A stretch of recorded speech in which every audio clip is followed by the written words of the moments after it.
What's up? It's Team MBL. I'm Music by Lucas. And Lauren C. Ray, and we're here in Hawaii. If you want to know what we're up to while we're traveling, you can check out this week's vlog on Lauren's IGTV. And if you're watching this live with us, don't forget after this video, head over to our Discord server for our after party. We're going to be doing a Q&A with Hexagon's DJ duo, Esketa and Nate and Heim. So get your questions ready.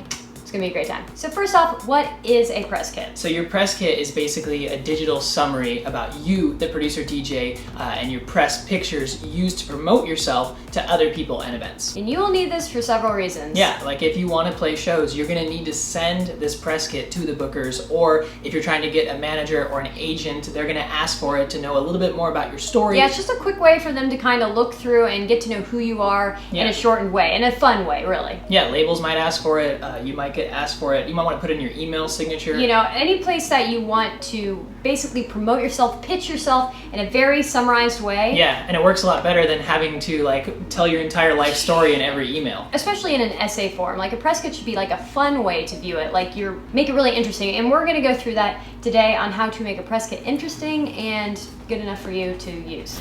So what exactly goes in a press kit? Well, we're going to give you like a general outline of what works for Music by Lucas and other artists, but feel free to change it up if you think it'd be different for you. So on the very first page, you would have your press picture, so whatever like your best photo is of yourself. What you think is a good representation of your brand and who you are. And then it would have your logo, and then it would say press kit. So it'd be like, you know, Lauren Z. Ray, press kit. Music by Lucas, press kit. Team MBL, press kit. All right, the next slide should be your story, like your bio, the about you section. Keep it brief, but keep it fun, you know? Put a little bit about your background and important achievements that you've gotten along the way, just to kind of grab their attention on who you are. So for example, you know, it could be as simple as, I'm Lauren Z. Ray, a producer from, you know, a small town in Indiana. At 13, I, you know, had a track on Spin and Talent Pool, and I was #1 there, or something like that. 10,000 streams. You know, just any type of thing that's an important achievement. It can be big or small. I mean, it could be as simple as, you know,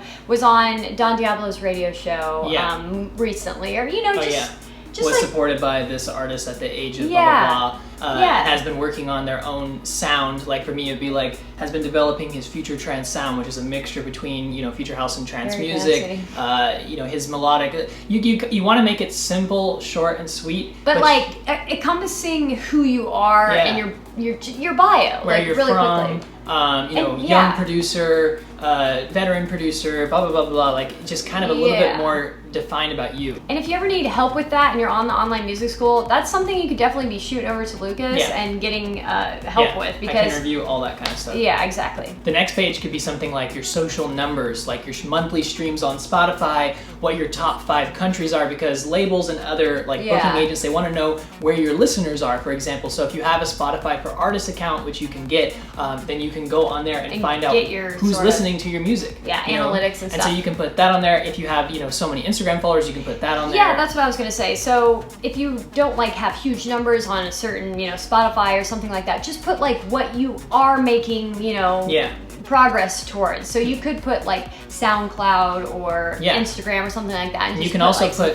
total followers instead of like, you don't have to get specific, like 1,000 on SoundCloud, 2,000 on Instagram. You can put like total followers and then just put some other details, like I said, about monthly listeners, where they're located. Yeah, like the top countries that listen to your music. Or you could even put like, I don't know, what do you think? Like put where your top countries who follow you or are engaged with you on social media. You can get really creative. Like if your music isn't necessarily like out there or whatever. You can put like where most of your fans are from on Instagram. It's just kind of fun to see an analytics page in general. And it shows that you really care about your audience and you know who your audience is. You're in touch with them. You know your target. That helps, because you have to remember when you're pitching this to, again, bookers, managers, labels. These are businesses, so they think in business terms. Right. So they want to see numbers. You know, that's the business side of their brain. They kind of want to see. And social media is a big thing now. So if you don't necessarily have a lot of Spotify plays or that sort of thing, maybe you can, you know, show something else that you do have. Next could be like your releases, where you've been released on, what labels you've had a track signed to. You could just list them there. So for example, you can put your track covers on there. Like for me, I have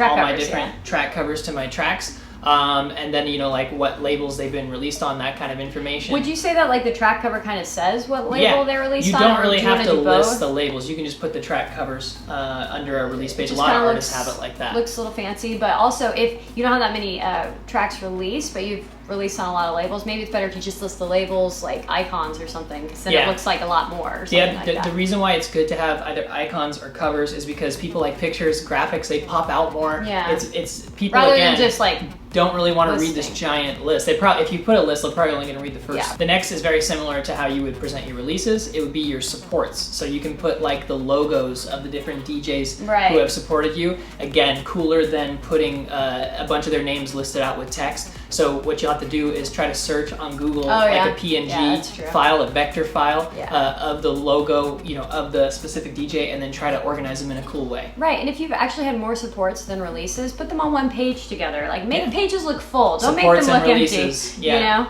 Like, you could have... You gotta get creative with it. Yeah, exactly. And it doesn't matter, again, if the supports are big or small, because you're going to constantly be updating this. Like, when I was first building my press kit, every time I get supported by an even bigger DJ, I would, you know, go to grab that logo and put it on. Like, my last track, Going Under, was the first track that got supported by Tiesto. Of course, I went and updated my press kit. That needs to go to the top now. Yeah, exactly. All right. Next, you should list like some shows you've played. Now, if you haven't played too many shows, that's okay. You can list them, and then you can add more information on that site as well. And if you have any pictures of you DJing, that will also work. It's perfect. Do like a big picture of you DJing, and if you've only played like 3 shows, list those underneath the picture. You know, like, fill the page. And again, even if you played a show and there wasn't a big crowd there, you don't have to have the picture be of, you know, you playing with no crowd there. Like, just have a picture of you playing, DJing. Like, it makes it look like, yes, this person plays and they know how to DJ, which is good. Another thing you should add are recent updates. So you can add that after this or on the same page, like we said. Anything to make it look more full, like you're really busy, like you've accomplished a lot. So what would some recent updates be, besides the plane that's passing right now? So for example, like I have a new track coming out next month, well, September, with Steph DeCampo, which I'm really excited about. And so that's going to be in the press kit. It's going to be about, you know, his upcoming track with Steph DeCampo on this label, which I'll be announcing soon. And that's what's cool about recent updates, because if you guys are like, I do have this coming and I do have this coming, but I can't list it on the pages we've mentioned above, this would be your opportunity to be able to pitch yourself as up and coming, going to be bigger. Maybe you're playing some shows at ADE, or you're, you know, something like that. Or even a collaboration or anything like that. Like, in the works. Just make it look like you're really busy and you are a working producer slash DJ. And at the very end of the press kit, you want to wrap it all up with your contact info, because obviously you think they're interested now, so now they want to contact you. Yeah, how can they get a hold of you? So you want to put whatever are the best emails. So if it's your email, then you put your email. If you have a manager, you put that email. If you have a booking agent, you put that email. Also put your socials. Yeah, because you put the social analytics before, but you didn't put the social links. So now you want to put, like for me, I'd be Instagram.com/musicbyLukas, Twitter.com/this. Yeah, because whoever you're sending your press kit to, you don't know what kind of way they like to contact people. Because if they are just somebody who's just like, I just DM people on Instagram, and you don't put your Instagram, they might not email you back. That's not their, like, the way they like to get a hold of people. So it's just important to put all of it there. So if you want to find an example of a finished press kit, just Google the name of like a bigger producer or DJ and then the words press kit. They will probably have it up there for you guys to reference or to look at. And also, if you know of a producer or DJ you're similar to that is like bigger or famous or anything like that, and you think that you want to match your press kit to them, that's who you should Google as well. Yeah, as a good reference. Even if you think that you're not ready to make a press kit, you don't feel like you have big enough releases or like whatever. You went through all the steps with us and you're like, nothing good enough. If you had those like thoughts and feelings, you should still do a press kit, because it's a really good exercise in order to see what you'll need for a future press kit, what you need to work on to be able to put stuff into a press kit, and you'll just learn more about your branding on like who you are and like how you're going to pitch yourself. Story. Like most people don't really know, and they're saving it for later because they're like, oh, I'll figure that out once I have releases or whatever. But it can be really nice to figure out your vision. Even if like you make the press kit with like, you know, information that you think you'll have later, like you want to put the spin release, just to see what it would look like. Right? Or it could be like a dream board. Yeah, exactly. Like about what you want it to look like in the future.